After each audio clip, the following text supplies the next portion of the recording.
Trustee Training. Welcome to Trustee Training. I'm Katherine Patel, a partner in Buzzacott's charity and not-for-profit team. I'm going to look at the public benefit reporting requirement. So on public benefit, I'm going to look at the trustee's responsibilities in relation to the public benefit of their charity. The public benefit requirement, when introduced, raised many complex questions which have brought the discussion into the political frame as well. And this is true particularly when we're considering the requirements against certain types of charity. So really those that made the press were those that were really charging fees for their services and were potentially viewed as restricting therefore their services to wealthier individuals. So for example, private hospitals, independent schools and similar.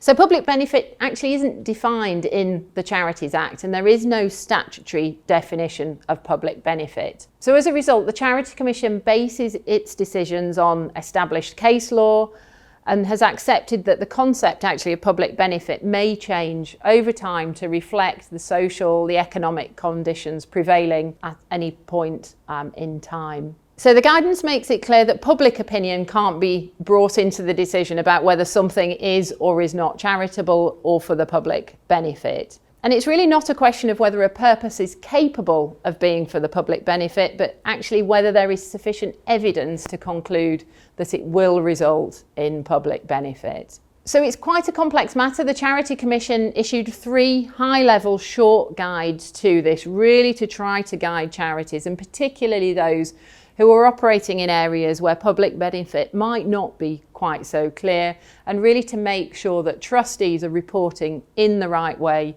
for example, within their annual report and accounts. So there are 3 guides. The first one, PB1, public benefit, the public benefit requirement.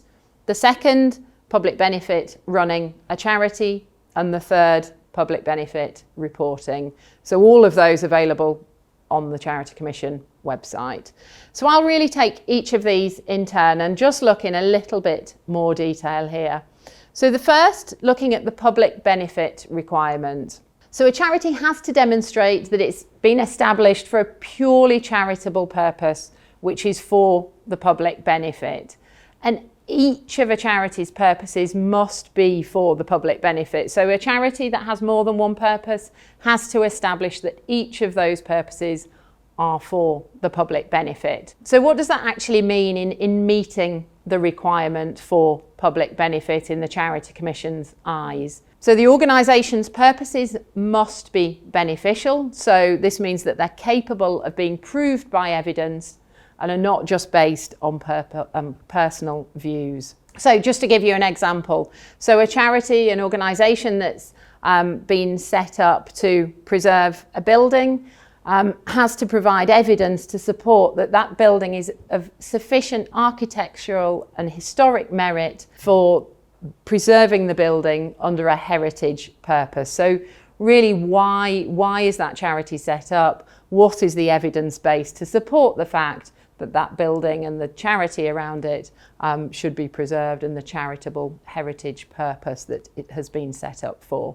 So it might not actually be quantifiable, but that's accepted by the Charity Commission, but you must be able to prove in an application to become a charity why you think that your organisation is providing and its purposes are providing that public benefit. In some cases also that purpose will be so clearly beneficial that evidence actually won't be needed. So this looks more at the sort of the relief of poverty side of things. So an emergency aid appeal, for example, is so clearly charitable and for the public benefit that the Charity Commission wouldn't be asking for evidence in those instances. It also must make sure that any detriment or harm resulting from that purpose must not outweigh the benefit. So an example here is maybe a mobility charity that provides vehicles to those who need further support for mobility. There will be an element of an environmental impact, but actually the mobility and the support aspect for those individuals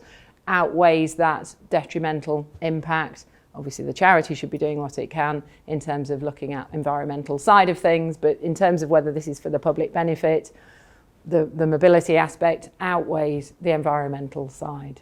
Also must make sure that a sufficient section of the public benefits Again, sufficient section not defined by the guidance, and it's dealt with on a case-by-case basis. But a geographical region, for example, is absolutely fine, provided that it's not drawn too narrowly. So you would be looking at a county, maybe a large town. You wouldn't be looking at a very local, limited community area. And there must be nothing more than incidental personal benefit arising as a result. So that individuals gain payment from this, for example, that it's in the normal course of the organisation's business, and that there isn't a large private benefit going to an individual or other organisations. And where a charity has more than one purpose, each purpose, as I mentioned, must meet the necessary requirements on its own.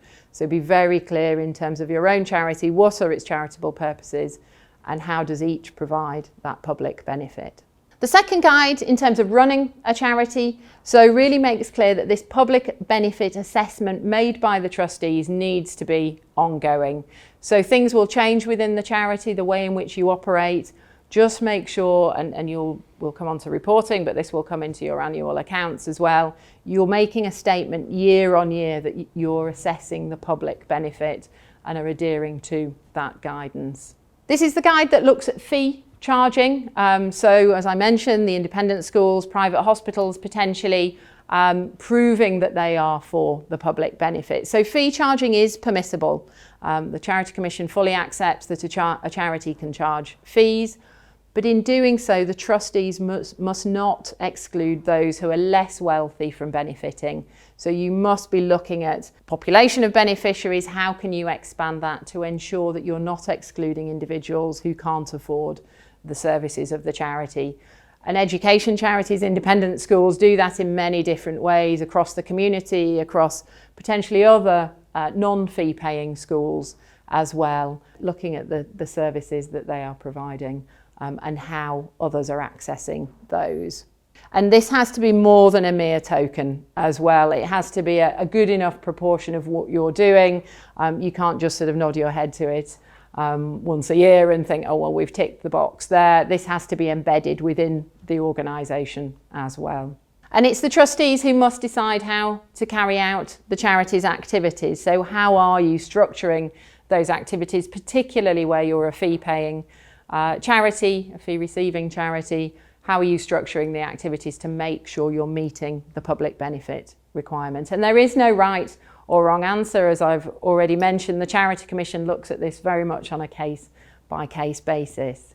But identify those potential beneficiaries and give proper thought to how best to achieve the charity's purpose and achieve the maximum public benefit for that group of beneficiaries. It's linking it very much with impact, with the value that you're providing as a charity. And then finally, looking at the reporting side of things. So trustees must report on public benefit on an annual basis within the annual trustees report.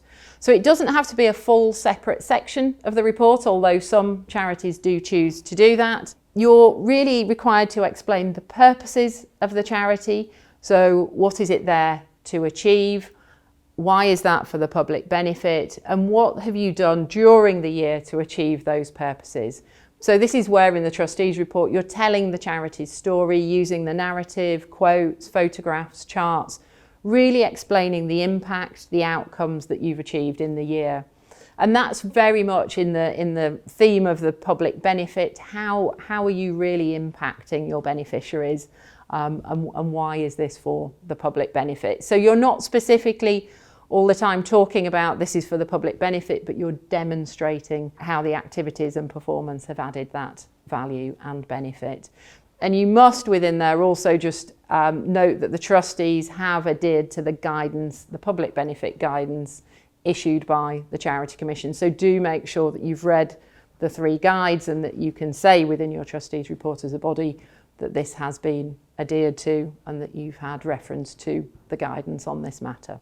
So really, in summary, charity trustees must ensure that they can justify that their charitable purposes are for the public benefit, and in making a decision where the guidance is relevant, Trustees must have taken the Charity Commission guidance into account, and you're reporting that within your annual accounts. And you're noting that you've had regard to the guidance published by the Charity Commission on public benefit, and you make sure that you've confirmed that within your Trustees report as well.